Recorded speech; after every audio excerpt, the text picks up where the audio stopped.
everyone, I'm Florko. I am not actually a lawyer or a mediator. My background is actually organizational psychology.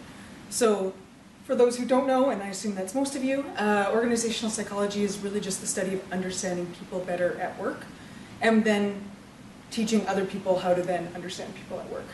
So one thing that I wanted to talk to you guys today about is to really understand what you're saying when you're not speaking. So it's really about your nonverbal communication. So there are three aspects of communication. There's the content, the actual words that you're saying. There are the aspects of your voice, so your tone, your pace, the volume. There's lots of different inflections. And then there are your body language. So that is your gestures, how you're positioned, how you look. So interestingly, given that probably most of the courses that you've ever taken on communication referred to the content piece, it's actually only 7% of how we interpret communication. It's 38% tone or aspects of the voice and 55% body language. So it's really important that your body language is correct and that you're not unintentionally communicating something you didn't mean to. So some examples of how we are communicating that might be sabotaging you in a mediation point of view is that you may consciously or unconsciously be leaning towards one party versus another. That kind of body language can signal to the other person that you're favoring that individual.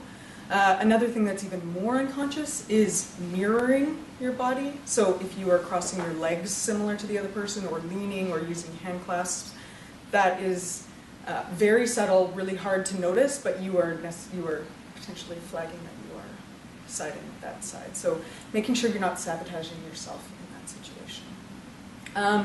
Another, potential thing that can cause miscommunications is that everyone has their own biases and experiences, and how they interpret body language can be completely different. So even if you're trying to communicate properly, body language can mean a totally different thing.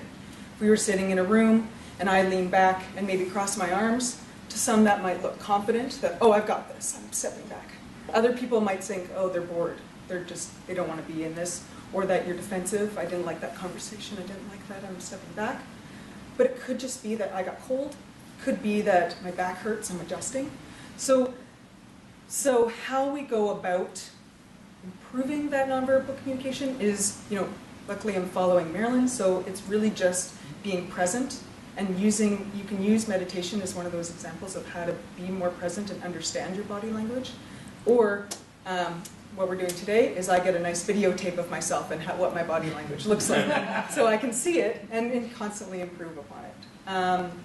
If you don't have a video of yourself talking, you can ask people for feedback, but make sure you ask a variety of people because everyone has their own interpretation, and then you can go with the majority in that case. But just practicing, and until you are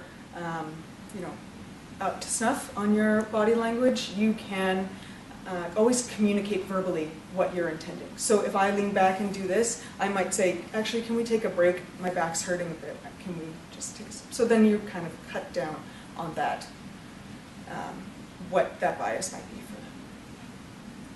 Okay.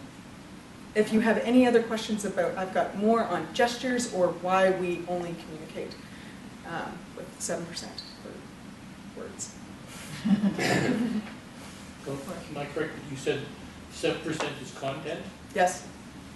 So then when we get back to your talk and we talk about how we're cutting out all the rest, that we're relying on something that we're missing all of those other cues. Yeah. We're relying all on our newly evolved brain and not our old brain. Okay.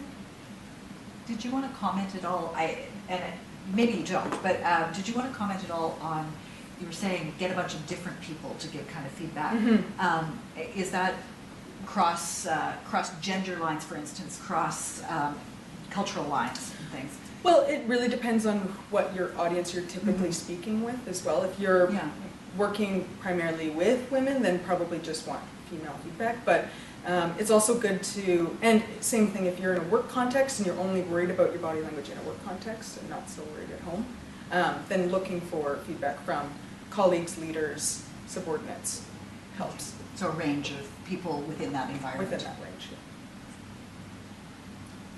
Yeah. For those of us that can be incredibly physically awkward at times, Mhm. how do you go about altering your body language to convey a different meaning when that awkwardness of trying to adjust your body language often sends bigger signals than the initial gesture? So probably one of the better solutions is to try a couple out on your own to see, and then force yourself. It's almost better to be stationary if you're giving a speech, or if you are in a room, to find a position that you can hold and then go with that to start with. So if it's hands clasping, if you're fidgety, or if you want to walk around a lot, to just find a position, or even anchor yourself to something so that my hand is here, I'm not going too far, and then it's build up the natural out of that. But finding that initial position that's the most natural. I'm not going to sit up here and give you a speech like this. Well, thank you very much. Great. Yeah. Thanks.